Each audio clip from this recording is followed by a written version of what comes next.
Welcome to another episode of Growth Hacker TV. I'm Bronson Taylor, and today I have Emerson Spartz with us. Emerson, thanks so much for coming on the program. Thanks for having me. Absolutely.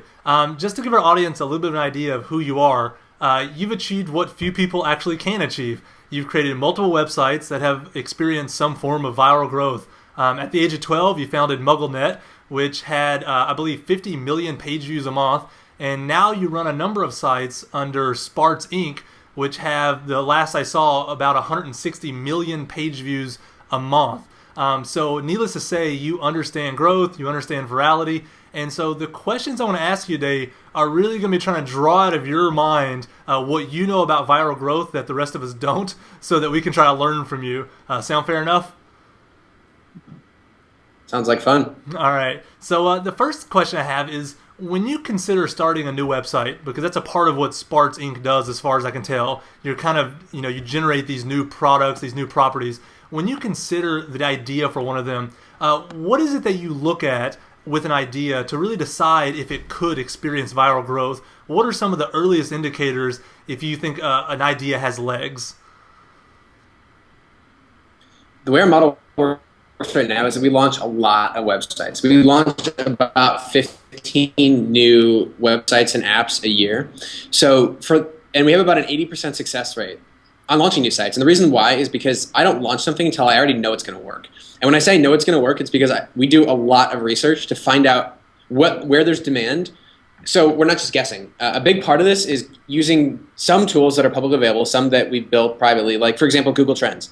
So I've spent literally hundreds and hundreds of hours of my life just putting things into Google Trends and seeing what's hot right now. Mm-hmm. There's this specific meme, for example, that's getting huge, or a content trend or something like that. So that's kind of the basis of it. It's looking to see what's already working and what would appeal to our audience. Yeah, no, it makes a lot of sense. Now, once you've decided to move forward on an idea or a property, you decide, yes, we're going to do it. What are the things that you then put into place? What kind of things do you put into motion to build it, to make sure that the viral growth can come from it? Do things like a domain name matter? Does the design matter? Is it other things that matter? How many people do you throw at a project? Is it one person? Is it 10 people? Walk us through the actual mechanics of then building the property to ensure that it can grow.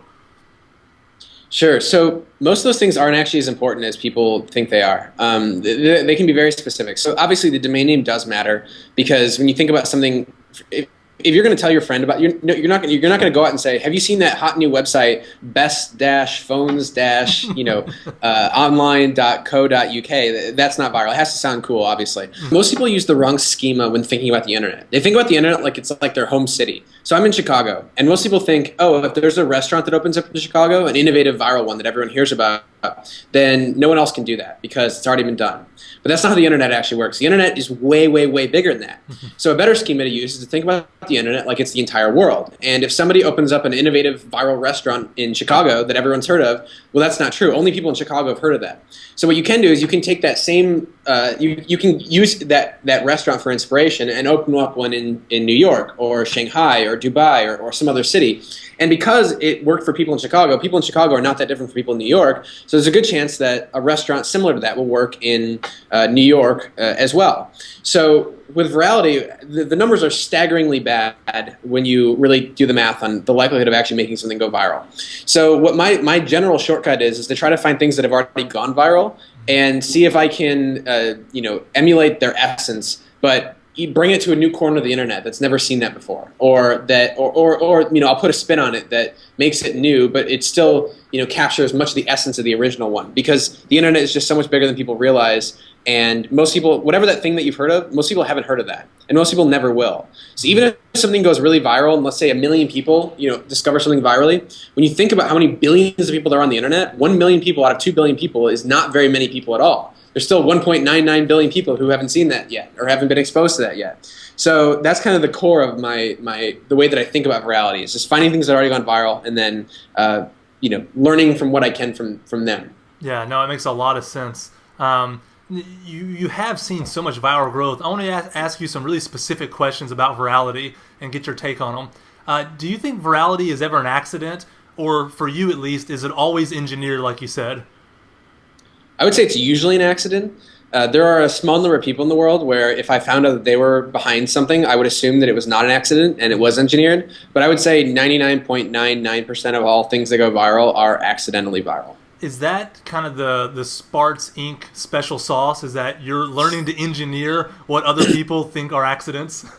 That's exactly what our secret sauce is. Yeah. And for me, it's a fun game. It's I got started when I was I had my background. I studied a lot of different things, and I got really interested in virality, but there wasn't a lot of research on the topic at the time.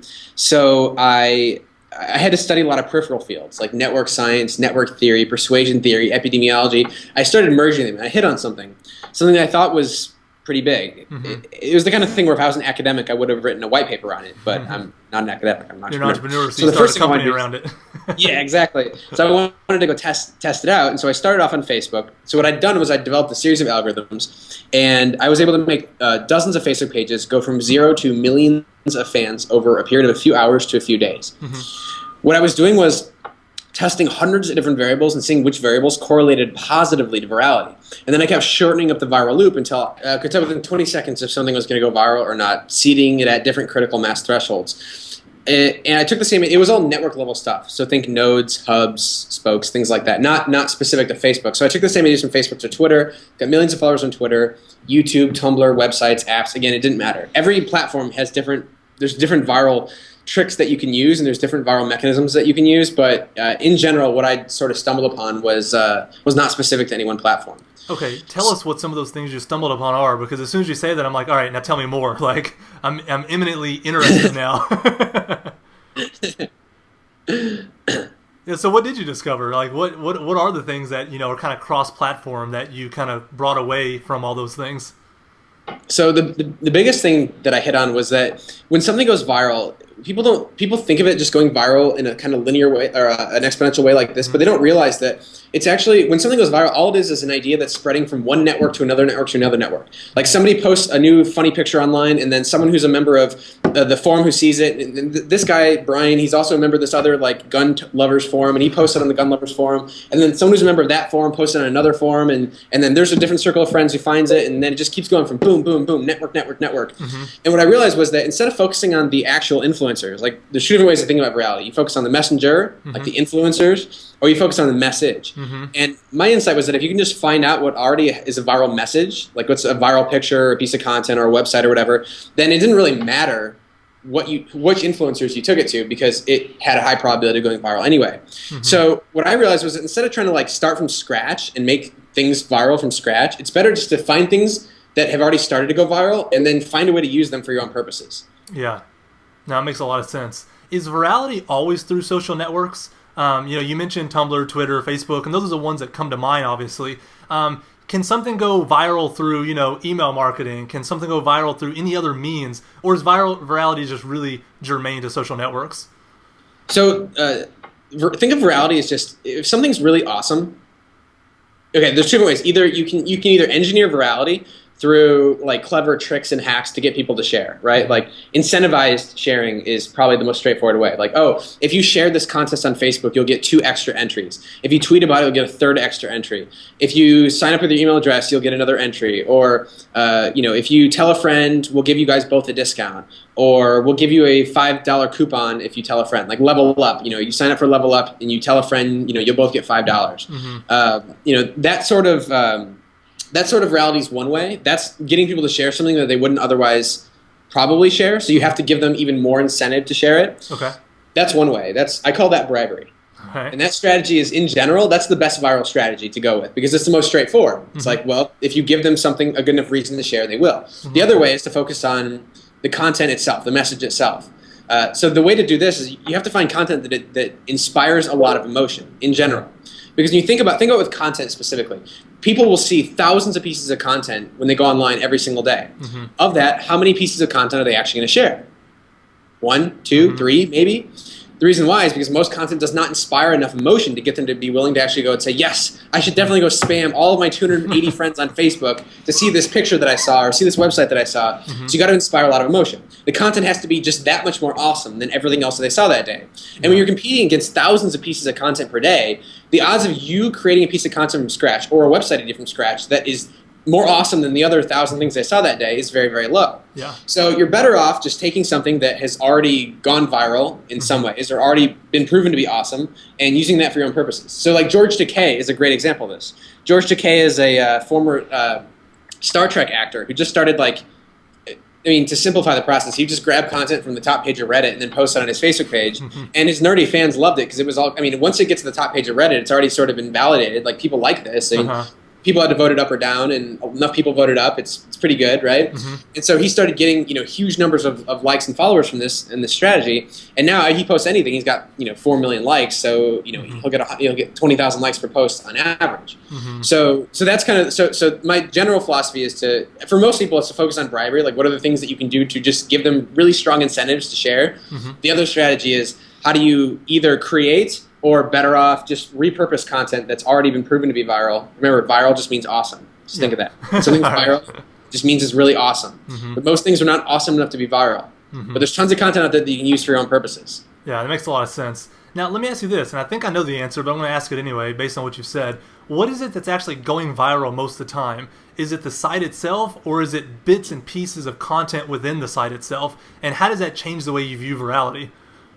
So anything can go viral. It can be anything that people share is viral, whether it's a piece of content, it's a website, it's an app, it's an idea. It could be anything. So so anything. Yeah, absolutely. Anything. Yeah.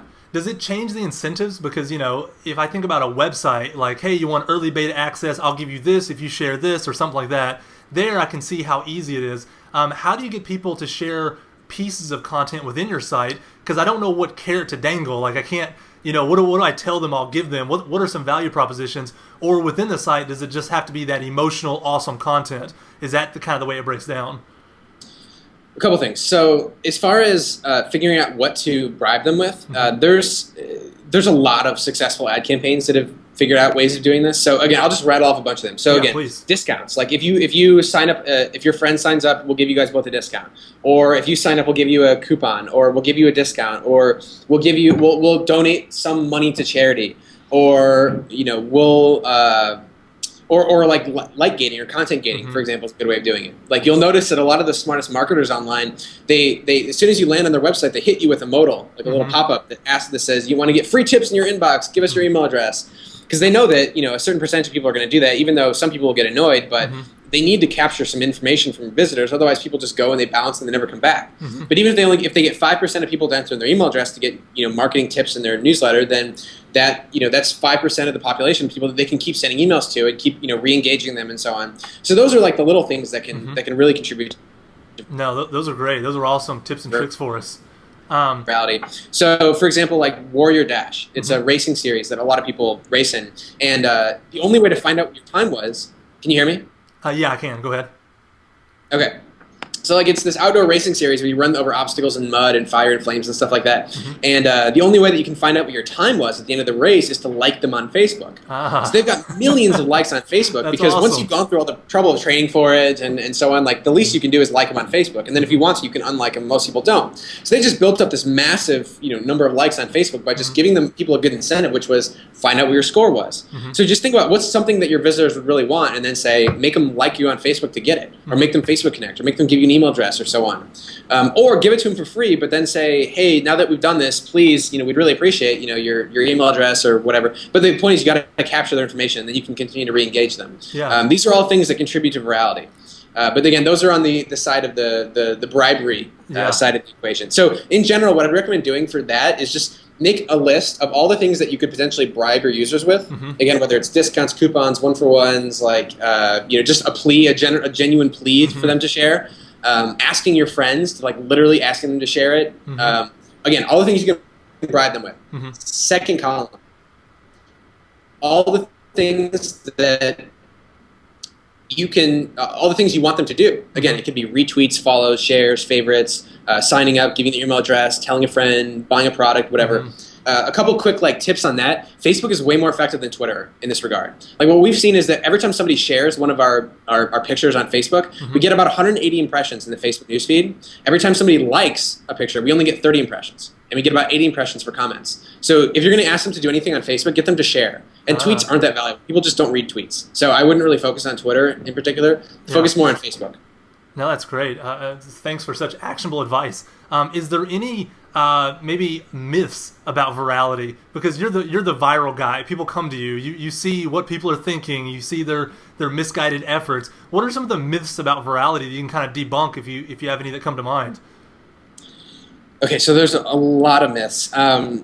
So whenever people point to something and they try to explain why it's viral, I usually just roll my eyes because even I have no idea why things are viral. I can tell you things that make things more likely to be viral, but why one particular video, one particular picture, one particular app is more viral than others is usually really hard to decipher. So some specific tips on things that are more likely to go viral. Again, anything that inspires lots of emotion. Again, emotion and virality are so linked, it's ridiculous. So the ways of inspiring emotion are humor is really effective. People laugh at something, they feel really happy, they want to share it with their friends. Nostalgia. Oh, remember that? You've seen that too? Like Family Guy built one of the most successful, franchises in history off of just like abusing nostalgia. Remember that show? It existed once. Cute animals, same thing. You see it and you're like, oh my God, Squee, it's so cute. Got to share it. These are pretty straightforward. Everyone knows this. Anger is a really, really strong emotion. And so injustice works really, really well, which is why, the second like a baby gets snatched up somewhere, some well-to-do white, 16-year-old, girl gets snatched up somewhere. It's all over the news because how dare they? It's emotional, right? So, like, if you go on Reddit, again, Reddit is a good place to see these kind of things. You'll notice that a very significant percentage of all the content is about, like, some court system who screwed somebody over, or someone who, police brutality, or just some sort of injustice in the world because it gets people's blood boiling, and they got to go and just tell their friends about it, and they got to go share. So, those are a few things. Yeah. I have there's a couple other ones here that I actually had written down. Yeah, go for it. So other things like if something, think about it from the perspective, from the identity perspective. When people are about to share something, like tell their friends about it, again, whether it's Facebook, Twitter, or just literally telling a friend about it, what they're asking themselves on a subconscious level, even if they don't realize it, they're asking themselves, will sharing this make me look cool? All right. Does this promote the image that I want to promote? Does it make me look smart? Does it make me look in the know? Does it make me look like, this is the reason why nobody shares porn. Does not make you look cool. So remember, that's why the average viral coefficient of articles in The Economist is way higher than most other magazines, because if you have ever read an article in The Economist, you're smart. You definitely shared it. That's awesome. Likewise, The New Yorker. Yeah, exactly. That's great. I love that. So think identity. Is sharing this going to make me look cool to my friends? Ride the coattails of what's hot. When there's something that everybody's talking about, if you can make a piece of content that has to do with that, you're just juicing your viral coefficient from that. It's just much more likely to get people to want to talk about it. So whether it's like a hot meme like the Harlem Shake, or it's making yet another keep calm and blank on poster, or there's a national tragedy, or there's a Kanye West, I'm going to let you finish type moment. Like if you just latch yourself onto an existing something that's hot and you make a spin-off piece of content, a derivative piece of content, or hell, you just post it on your own Facebook, you're going to get a lot more activity than you would if you tried to just take something that had been old and tired. Yeah, no, that's great. What are some of the most successful viral campaigns that you've ever been a part of? Whether it was planned, on accident, whatever. How big has something gotten, and how quick was something you've been directly involved in? So what I try to do is create opportunities for planned serendipity. I don't know what's going to go viral before I do it. I have suspicions, and I'm kind of like a little bit of I'm the mad scientist guy who's like always just testing things nonstop because I have a theory. So I would say, okay, so a couple campaigns specifically. So with the Facebook pages in particular, we got many, many millions of fans from using this. This was just a very specific system that I developed for being able to identify what had the highest probability of going viral, and then testing hundreds of different things. Twitter accounts. So Twitter accounts, like we have millions and millions of followers on Twitter because of using a lot of the same viral strategies. But for example, like we get a lot of followers creating meme accounts because I built a system for knowing which memes are there's looking at the trajectory and the momentum and just comparing it to lots of other things. So we've got a bunch of meme Twitter accounts. Most people don't even know that we have most of these accounts. They're just kind of behind. Like I've noticed with most growth hackers, there's always things behind the scenes that are pushing traffic that they don't really talk about. And for us, like a big part of this is having a ton of followers on Twitter and Facebook and YouTube and so on, where we push traffic to our websites from, and we grew those accounts virally because it's way easier to grow things virally on Twitter. So we've got a bunch of like meme Twitter accounts that you might have seen. Think about like successful viral campaign specifically. There's so many one-off pieces of content. We get about one piece of content to go massively viral per week. But that's just a numbers game that we play, where we know that our audience creates about 5,000 pieces of content every single day. Of those 5,000 pieces of content, we publish about 300 of them to the home pages of our respective websites. Of those 300, we figured out a pretty good system for evaluating the probability of something going viral. Is simple, really simple. Ask 30 random people to vote on it, yes or no, if they like that piece of content. Like we literally have a page called the Vote on Upcoming page on our sites, like OMG Facts and Smartphone and so on. And that happens to be visited by a random sample size of the population of people who visit the site. They go to that page and see a piece of content. They vote yes or no, I like that or didn't like it. And then based on how those 30 people vote, the ratio of yes votes to no votes is actually a good proxy for how viral something is going to be. Because it lets us know how awesome it is. What's right? the tipping point? It's a scale. It slides. Like there's no there's no tipping point exactly. It's just it's all probabilistic. But if something has a yes to no ratio of 15 to 1, then it's got a very high probability of getting some significant viral pickup compared to something that has a ratio of 2 to 1 or 3 to 1. But it's a good way to see how good a piece of content is and how good it is translates to how viral it is. No, that's great. You mentioned meme Twitter accounts. Now, when you say that, do you mean Twitter accounts that people do not know are associated with Spartz Incorporated, but yet basically just retweet and talk about all the things that are super popular for some vertical, so that then when you push the traffic to your site, they're on your site and they don't know why? Is that correct, or am I off there? It's something like that, yeah. So, like, well, for example, we pull a bunch of data from a bunch of different sources to see which memes are really big and have a lot of area under the curve, so to speak, like a lot of life left in the meme. And then we'll create meme Twitter accounts, and then we'll retweet them heavily from our other accounts. We'll get them a critical mass of followers, and then the average tweet that comes out from those meme accounts gets a lot of retweets because the content, we're pulling it, we know it's the best content that the meme has produced, so it gets a lot of retweets, which gets a lot of attention, and then the account grows, thousands of followers per day when we do this. I'm kind of oversimplifying it a bit, and then from there, we can post content onto the meme Twitter page or Facebook that then links to our website, and then people go to the website to see more content from that meme or content like it. Yeah, no, it makes sense. What are some of the tools you use to see if there's life under the curve, to see are these all in-house, or is there anything you can recommend, like, hey, go do this, go look at that, try this tool, sign up for this? Are there anything actionable we can learn there? Yeah, tons. Okay, so the main tools. Google Trends is by far the most underutilized and unappreciated tool out there. So spend a lot of time on Google Trends. Alexa, Compete, and Quantcast, looking to see who's gaining a lot of traffic. Why are they gaining traffic? I get tons of viral ideas from just finding sites that are growing like crazy and then reverse engineering what they're doing to get all that traffic.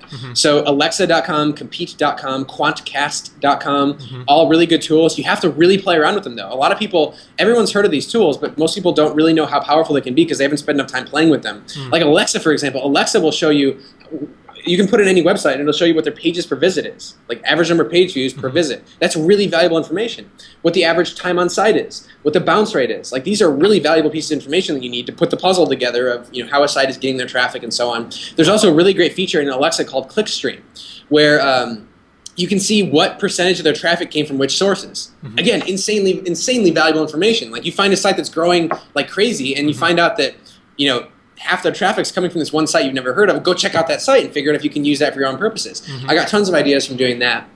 So they're all good in different ways. I found that Compete tends to underestimate uniques by about 8x. So take whatever Compete's guess is for uniques and then multiply that times 8, and that's like a better proxy for what their actual traffic is, according to what Google Analytics would say.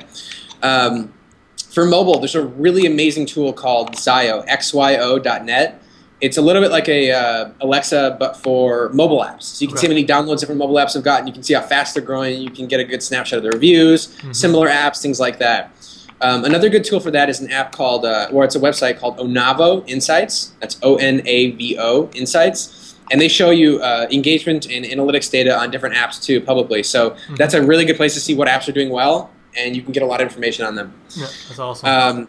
Yeah, so other tools like Fabstar.fm is a really great tool. That's Fabstar.fm. Fabstar lets you see the most viral tweets from any Twitter account. Wow, that's You great. can see how that's really valuable. So like, Yeah. you just go to like put in someone else's Twitter account and look at their most viral tweets, and if they tweeted a quote, and you know that you have a lot of like the people who follow you are the same kind of people who follow that person, and they just tweeted some quote from Steve Jobs or whatever, just use that same quote, and you'll probably get a lot of retweets too. Yeah. Social Bakers is like the equivalent of that on Facebook, really valuable. Topsy.com is a really great tool. That's Topsy. Topsy shows you what's trending around the web. So on Topsy, there's also a really cool tool called Social Analytics, which is basically, it's like Google Trends, but for Twitter specifically. So you can see how certain terms are getting searched for or used more or less on Twitter. You can also put in, like for example, you can put in a search for iPad. Like I did this the other week. I searched for iPad, and I was looking at all the different tweets for iPad, and I saw that there was this one tweet that had 2,000 retweets that day. And I was like, what the hell is this? 2,000 retweets in one day? And it was a contest. And I checked out the contest page, and I saw that the contest was basically saying, like, you'll get an extra chance to win if the way the contest was set up, win an iPad. You get one chance if you register, 2 to 3 chances if you Facebook Connect, 4th chance if you tweet it, and a 5th chance if you add it if you pin it. So like, they were obviously getting tons of social action because they were giving people a really good reason to want to share it, and so they were getting thousands of retweets per day because of this contest. So that's a really good contest template. You should totally try that out if you're running a contest. But that's a good source of inspiration for seeing what's going viral, like what's getting a lot of retweets, and see if you can learn from that too. So those are some really good tools. Oh man, I've got a huge list of tools. Like you probably want to stop me right now. No, but I don't. I want the nitty gritty, as many as you could lay on us. So if you have more that you think are valid, you can throw them out there. It's your call. I'm gonna pull up while we keep talking. I'm gonna pull up a doc where I have a bunch more of these tools listed. And then I'll just kind of interject. I'll interrupt you randomly, and then start. Sounds perfect. Absolutely. So let me ask you this while you're pulling it up there. And you may not know this, but just because of the way you structure your business, it may not be data you actually have access to. Is there any like really big viral missteps that costed you a ton of traffic, where there was a window of opportunity, you pulled the trigger, a day too late, and it was just some massive thing that could have worked that didn't? Or is that just par for the course? That's every day, and you can't worry about them? Yeah, it's definitely the latter. Like for every one opportunity that I hit, I missed 100, and I saw it. But what I do is I try to so for example, I test things all the time.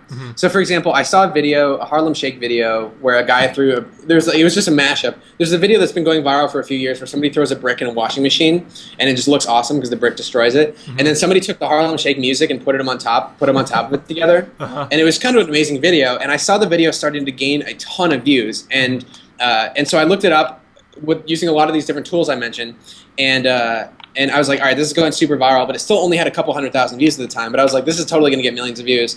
So I wanted to actually measure the viral coefficient of that video.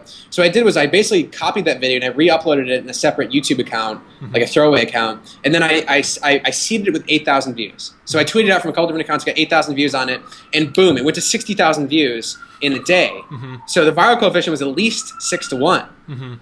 Or 8 to 1 rather. Yes, that's a huge viral coefficient. And then it got taken down by YouTube because I totally just copied on their video. I wasn't doing it for views. I was just doing it to measure it. But that would have gone. That video would have gone definitely into the hundreds of thousands of views and very possibly into the millions of views. So that's an example. And now if I actually really wanted to get those views, what I could have done is I could have taken that same video, the mashup of those two, the Harlem Shake video plus the brick in the washing machine video, and I could have just added a bit of commentary to be able to use it under fair use, or I could have just mixed it up a little bit more, mixed it up a little bit differently, and it still would have been an amazing video, even if I made it a little bit less awesome by whatever changes I made, and it still would have gone viral. So you see how the more closely you can get to that original viral thing, the more likely it is to go viral later. No, it makes a lot of sense. Now, obviously, you're very interested in viral growth. It's how you've built what you've built. Do you ever consider other channels for growth, like pay-per-click, doing partnerships? I mean, any of the traditional... Yeah, viral is just one of many different tools that I have in my toolkit. Viral is just the most fun one. Yeah. Well, what's the ratio then? Are we talking 70% viral and you put 20% pay-per-click, 10% in other stuff? Or is it 10% viral and that's just the interesting stuff and that's why we're talking about it? Like, how does it break down for you guys in terms of actual inbound traffic, that kind of thing? It's mostly viral, but it's passive viral. It's not active viral. It's not like we try to engineer every piece of content. It's more like, all right, how do we make sure that every website that we launch has the highest possible probability of.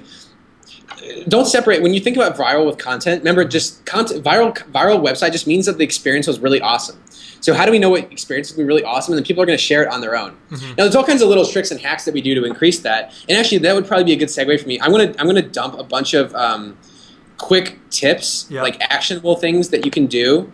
And then that might be a good springboard for you. See, like when I talk about virality, there's so many different things that could potentially go into it that, No, that'd be awesome. Go for it. Okay. I'm pulling up a quick little list that I typed up. What, the characters got all weird. Hold on one second. Yeah, no problem. Take your time.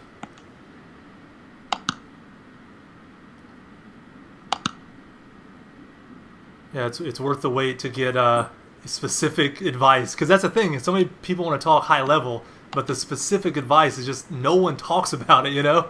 Yep, I couldn't agree more.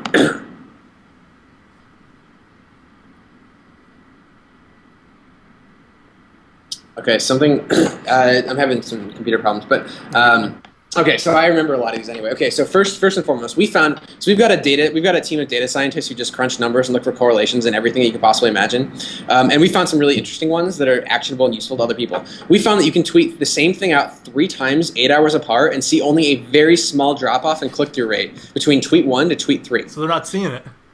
Right, because almost as many new people will see it the third time as the first time you post it, because the Twitter feed is so transient that people only read whatever's on their Twitter feed at the time but they don't go back and read all their old tweets. So if you have something that's important, don't tweet it once, keep tweeting it. Like we have tweets that we tweet over and over and over at OMG Facts. We tweet them like every month practically because they work really well and new people see it every time. And if the tweet is awesome enough, then it's going to get a lot of retweets, even if a lot of people have already seen it. So again, you can tweet 3 times. If you don't want to tweet 3 times because you're scared, then at least tweet it twice, 12 hours apart. Again, you do different time zones, hit different people, but definitely at least tweet twice. Lists work magically well. Whatever content, if you're writing content for the web or you're trying to produce content, like find a way to put it into list form. I don't care how ridiculous it seems to put it into list form, find a way. You are just hijacking the brain's neural circuitry and giving the brain exactly what it wants when you put content into the form of a list. To give you an example of how meaningless the actual content of the list has to be relative to the fact that it's in a list form, or how like non-relevant the list part of it has to be. We actually have it where if you land on any what we call permalink pages on our websites, which just means that it's like a standalone piece of content, like one funny picture, a fact or something. What we do is we dynamically create a list of random content, and then it'll say like, for example, if you land on, we have a website with iPhone autocorrects that gets like ridiculous traffic. It was doing 50 million pages a month. And on this website, it'll say like 19, it'll just automatically create a name for the list with a random adjective, like 19 hilarious autocorrects, or 19 totally mind-blowing autocorrects, or 19, and again, it's random. But it'll say like 1 of 19, and then what we found was that had a dramatic increase in click-through rate when we just put it into like a list. It's a list. It is a real list. Like they are hilarious autocorrects, but it's not like we like curated this list at all. So a big increase in pages per visit. And the reason why that's important and why that's viral is because the more content that they view, the more likely they are to see one that they really like, and then the more likely they are to share it with their friends. So the overall volume of shares that we get from the website is much higher because of that. So lists are very important. Find a way to put it into list form. Also, odd-numbered lists work better than even-numbered lists because your brain's less used to seeing odd numbers than it is to see even numbers. So again, your brain sees an odd number. You're like, hey, what's this? I better figure out what this is, and then the brain uses it. Web copywriting. So brevity is almost always better. Write shorter sentences. A way to think about this: imagine that you have to change every single comma to a period. The more readable it is, the more likely people are to read it, which means the more likely they are to actually take action on it. So you got to write for the web. Shorter sentences. Like imagine someone's paying you $1,000 for every word that you remove.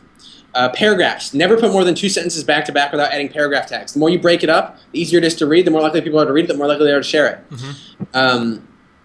Honeymoon periods. This is an important idea. When people are most likely to share your content or share your website or whatever the first time they use it.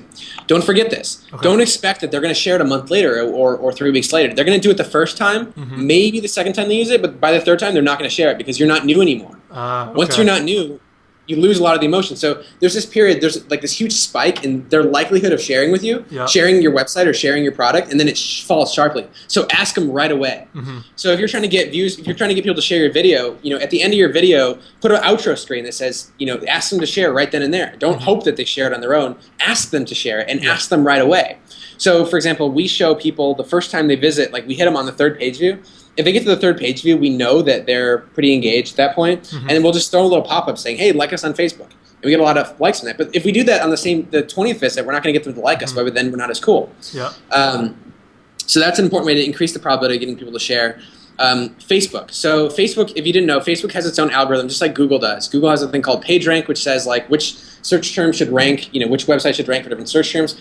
Well, Facebook has one called EdgeRank, which is like the same thing for Facebook, but Facebook decides what content to show to different people on Facebook.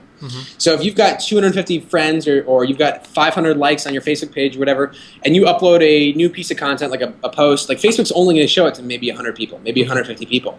But you can easily increase that number if you upload a picture with the post. Okay. So this is like one of the simplest and easiest ways that you can dramatically increase your effectiveness on Facebook. Is just make sure that there's always a picture attached to your post. And not just a link. It has to actually be a picture, right? You have to actually upload it, Yes, you can't just paste a link and have it grab a thumbnail. You actually have to click that upload button. You have to upload a picture. If you do that, you will get 50 to 100% more impressions on Facebook. So it's awesome. Like, imagine you're buying advertising, and then the person you're buying advertising from just throws in an extra 50 to 100% more impressions. It's a total no-brainer. Yeah. And if you don't have a picture, like find a picture, but if you don't have a picture, then you can just do what I do and just upload a 1x1 pixel white dot. Get out of here. Facebook doesn't know. It just that's awesome. Facebook just sees that there's a .jpg attached to it, and Facebook's algorithm is like, woohoo, there's a photo. Let's make sure we show this to twice as many people. Yeah. So that's a really easy way to get a lot more impressions on the stuff that you post on Facebook. We also found that on Twitter, if you add a little arrow before links, like a dash greater than symbol, you also increase click-through rates. Again, the more you increase click-through rates, the more people click your links, the more viral things are. Yeah. And the reason why is because there's a lot of people who follow you on Twitter, but they don't actually read what you tweet. They don't unfollow you for political reasons or because they're lazy, but they've gotten used to ignoring your tweets. The arrow is weird. Their brain sees it, and their brain goes, what the hell is this? Why is there an arrow there? Brain sees the arrow, sees the tweet, then has to read it, because now that they've already started reading it, they have to finish it, and that makes them more likely to actually read it, which makes them more likely to actually click it. So again, some small things that you can do to increase your effectiveness. No, that's awesome. And all the things you say, they make sense after you say them, but I wouldn't have known them until you said them. It's like when you talk about the arrow, instantly I'm like, that happens to me. Like I do that. Like then I have to finish it and then end up clicking on it. And it's so awesome to see you actually put it in a form that now I know what's going on inside my own head, So that's awesome. Yeah. Let me ask you another question that you may or may not have an answer for. I don't really know. We'll see. A lot of the people watching this, they're going to be building software companies that are software as a service or business to business, enterprise solutions. You have to pull out a credit card, pay a monthly fee. It's not, OMG Facts. It's not, MuggleNet. It has its own kind of, ecosystem they work in. How much of what you've talked about today do you think is applicable to other kinds of businesses? Is what you're saying just very germane to you? Or do you think there's a lot of crossover and that SaaS companies are just behind the eight ball and they don't get it yet, but it still is applicable? What's your take on that? SaaS is a lot harder. Remember that I talked about there's two separate types of virality. There's content virality, where the content is just so awesome that people go and share it because of how awesome it is and how much emotion that content creates. And the other type of virality is the bribery part of it. Bribery can work just as well, or almost as well, if not better, with SaaS models, because you actually have people forking over money. And if you have people forking over money, then you can bribe them with money. And money is a powerful thing to bribe people with. Yeah. It's really hard to bribe somebody into sharing something on Facebook, like just sharing, some like blog article or whatever. But if people are paying money for a product, then you can give them discounts. You can give them coupons. You can give them one-for-ones. Like one of the best ones is like, I use Level Up as an example because this one is just like tried and true. It works so well. If you say get $5 just for signing up, and then but you have to share, you have to get but if you get a friend to sign up, then you both get $5 to use for free. So if your customer acquisition cost in this case is very small. So if your product lifetime value, customer lifetime value is $20 or $30, then it's a no-brainer, and you should do that a lot. Yeah. So those kind of strategies can work really, really well for SaaS models. No, that's great. Emerson, this has been an incredible interview. I want to end with one final question here, kind of a high-level question. What's the best advice that you have for a startup founder that's listening to this, that's trying to grow their site, trying to grow their app, trying to grow their product? What's the best advice you have to end with? don't reinvent the wheel. Use content, like there's so much content coming out online right now that if you're sitting there writing content, like trying to be smart and clever and funny and creative and to make something go viral, that's not a good use of your time. You're better off just reusing something else that someone's already written. And yeah, if you know who wrote it, like give them credit, of course. But most content online now, it just gets remixed and made. I mean, no one has any idea who creates content online anymore. Just someone uploads it and then it goes viral and then it's everywhere online. And if you take that piece of content that's already gone viral and you post it on your Facebook or on your blog or whatever, and obviously it's got to be the kind of thing that your audience is going to respond to, like you will get way, way, way more engagement. You'll get way more virality. So like if you use this strategy, let's say, like I'll give you one good example for like a brand that does this really well, Retail Me Not. So Retail Me Not on their Facebook page, they get like 20,000 likes per post on average. And the only thing they do differently than all the other coupon sites out there is that instead of just posting like a daily like 20% off dog food today at Retail Me Not, cool. I mean, some people think that's cool, but like most of their followers just don't even care. But what they do is they'll go onto like Reddit or something, and they'll go into a section with like pictures of cute dogs. They'll grab a picture of a cute dog and they'll attach that to the Facebook post, and they'll still have the 20% off thing, but they're going to get literally 10 times as many people to see it because of that cute dog. A lot of people see it, they're like, yeah, cute dog, and they like it, and they comment on it, and they share it, and then they get like 10x the number of people who see that coupon, see that promotion.